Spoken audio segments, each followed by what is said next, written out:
Hola, en esta ocasión vamos a hablar sobre las estructuras de carácter iterativo, es decir, los ciclos o las repeticiones. ¿Para qué nos van a servir este tipo de estructuras? Bueno, nosotros habíamos dicho en la ocasión anterior que las estructuras condicionales nos permiten bifurcar un camino, es decir, tener múltiples decisiones en base a las cuales tomar uno u otro camino.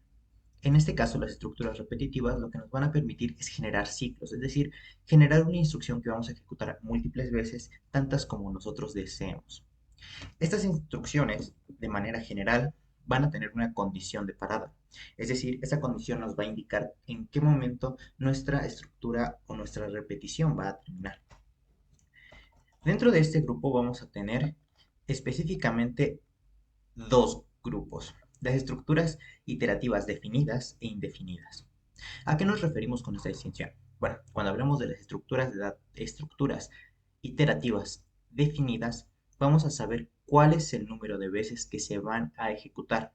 Normalmente estos están asociados o bien a un número de entrada dado por el usuario o bien a una estructura llamada arreglo o lista, que veremos posteriormente cuando avancemos más en el curso. En este caso, sabemos cuántas veces se va a ejecutar porque está limitado justamente a estas condiciones.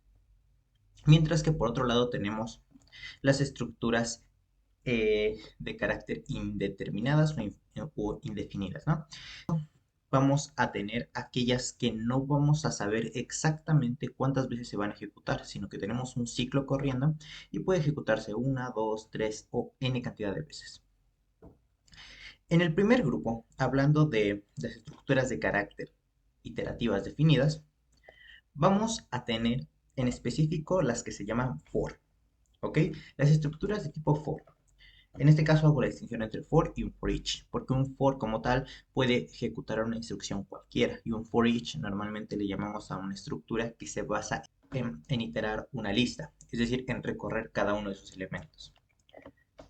¿Cómo podemos construir una estructura de tipo for? Bueno, vamos a verlo. En este caso, vean que aquí tengo mi archivo llamado iterativas, ¿no?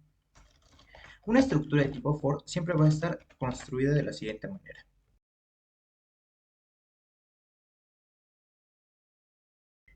Esta inicialización se refiere a que nosotros vamos a tener una variable a la cual le vamos a asignar un valor por primera vez y única.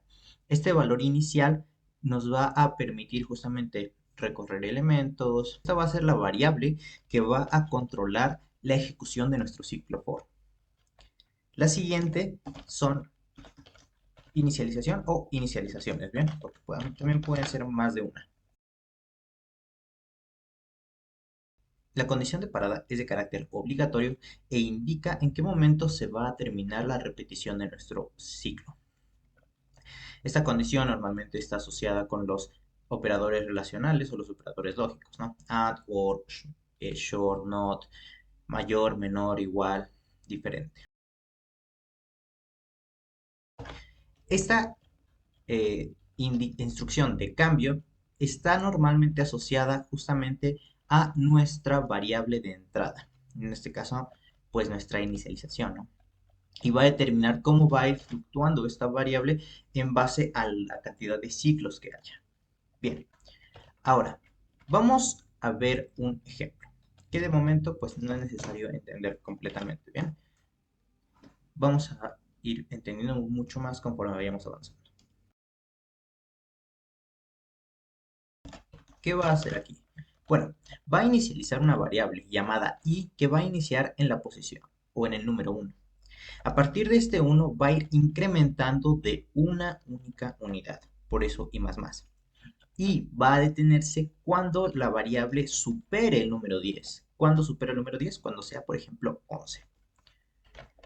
Podemos ponerlo aquí por fuera para que vean lo que sucede. Como dijimos, la inicialización puede o no estar. Normalmente está cuando queremos que la variable sea exclusiva de nuestro bloque de código, es decir, solamente existe dentro del for. Si no, podemos extraerla y dejarla fuera. Si se dan cuenta, el punto y coma tiene que seguir estando para que identifique que no estamos realizando la inicialización y el resto de instrucciones sigue. Sí, está bien. Muy bien.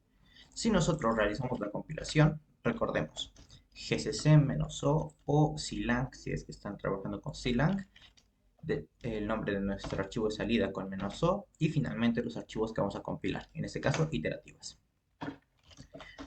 Aquí podemos ejecutar nuestro programa de salida y vamos a ver que nos muestra los números justamente del 1 hasta el 10.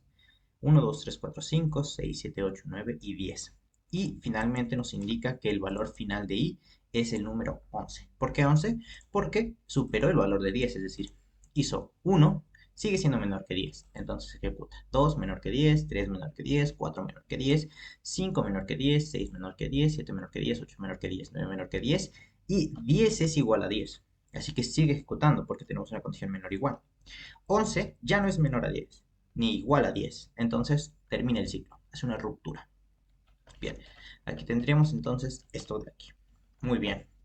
Ahora, como les digo, también nos sirve para iterar arreglos o iterar diferentes valores, ¿no?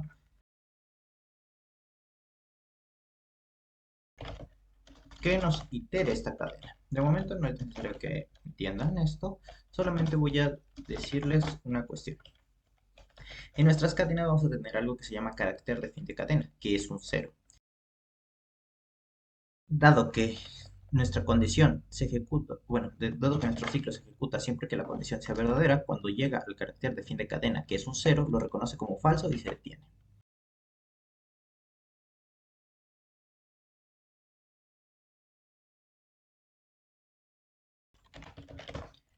Bueno, aquí tenemos en este caso, pues tenemos nuestra cadena, en este caso extraemos el valor de c y sabemos que cuando llegue a un fin de cadena, que es un cero, entonces va a detenerse.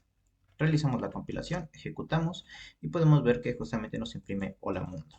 Esas serían algunas de las circunstancias en las que nosotros podemos usar nuestro ciclo for, ¿no? Otro también si tenemos arreglos de números, ¿no?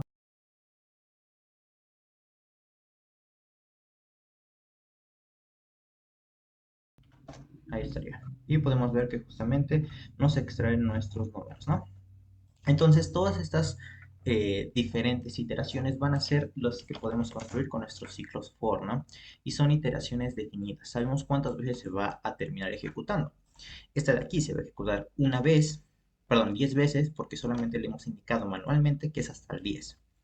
Esta se va a ejecutar con tantas veces como caracteres tenga nuestra cadena. En este caso son 5, 10, 11 impresiones nos va a realizar. Y tenemos nuestros números, que en este caso tenemos un arreglo de 5 posiciones, por lo tanto se va a ejecutar 5 veces, ¿no? Entonces todo esto nosotros lo podemos ir definiendo con nuestros ciclos for. Esto es por un lado. Ahora, por el otro, ¿qué tenemos? Por el otro lado vamos a trabajar con nuestras estructuras de carácter indeterminado. En este grupo vamos a tener específicamente dos estructuras, while y do while. ¿Cuál es la diferencia entre ellas? Bueno, la diferencia va a radicar en que do while va a ejecutarse siempre por lo menos una vez, mientras que while puede llegar a nunca ejecutarse. ¿Cómo es esto posible? Bueno, vamos a poner aquí un ejemplo, ¿no? Entonces vamos a tener nuestra estructura do while, en la cual vamos a tener la palabra reservada do, después las instrucciones que vamos a repetir y finalmente nuestra condición. Mientras que en la estructura while simplemente tenemos nuestra condición y las instrucciones a repetir. ¿Cuál va a ser la diferencia? Imaginemos que tenemos un, eh, un núcleo de juego o un ciclo de juego, ¿no? Vamos a escribir aquí una estructura do while en la que vamos a validar que r sea un valor verdadero. En este caso, si r vale 0, se detiene. Si r es diferente de 0, va a seguir en ejecución. Podemos aquí hacer una impresión que sea loop de juego y podemos aquí colocar una lectura. En este caso, ¿qué va a hacer la lectura? Pues simplemente va a leer un valor entero y lo va a asignar a la variable r. Listo. Si nosotros compilamos y realizamos la ejecución, vamos a ver que nos aparece el loop de juego. Siempre que nosotros coloquemos un valor que sea diferente de 0, va a seguir ejecutándose nuestro juego. Podemos verlo aquí. En el momento que yo coloque 0, nuestro juego se va a detener. Ciclo se ejecuta siempre una primera vez antes de que me deje ingresar.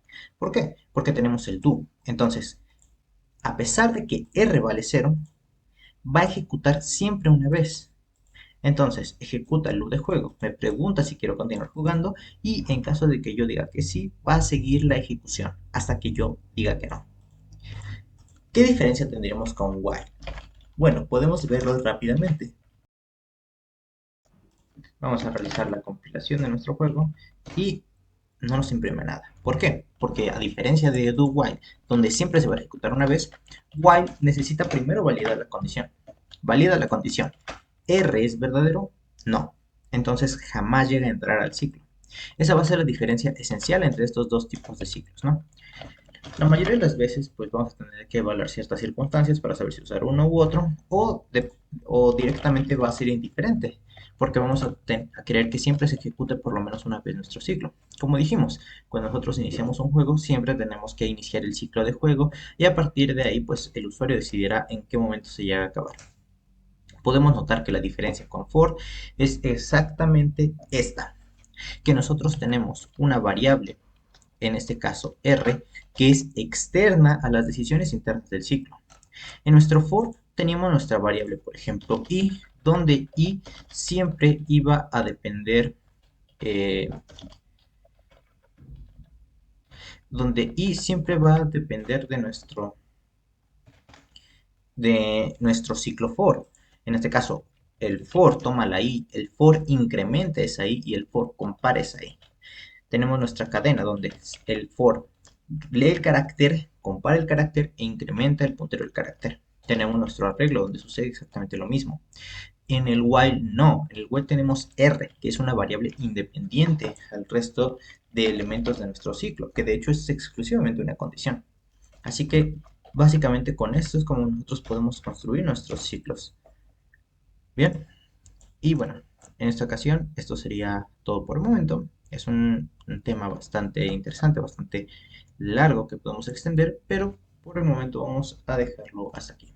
Espero que les haya gustado, que hayan entendido la explicación, que puedan replicar esto. Y pues nada, muchas gracias por ver. Hasta la próxima. Adiós.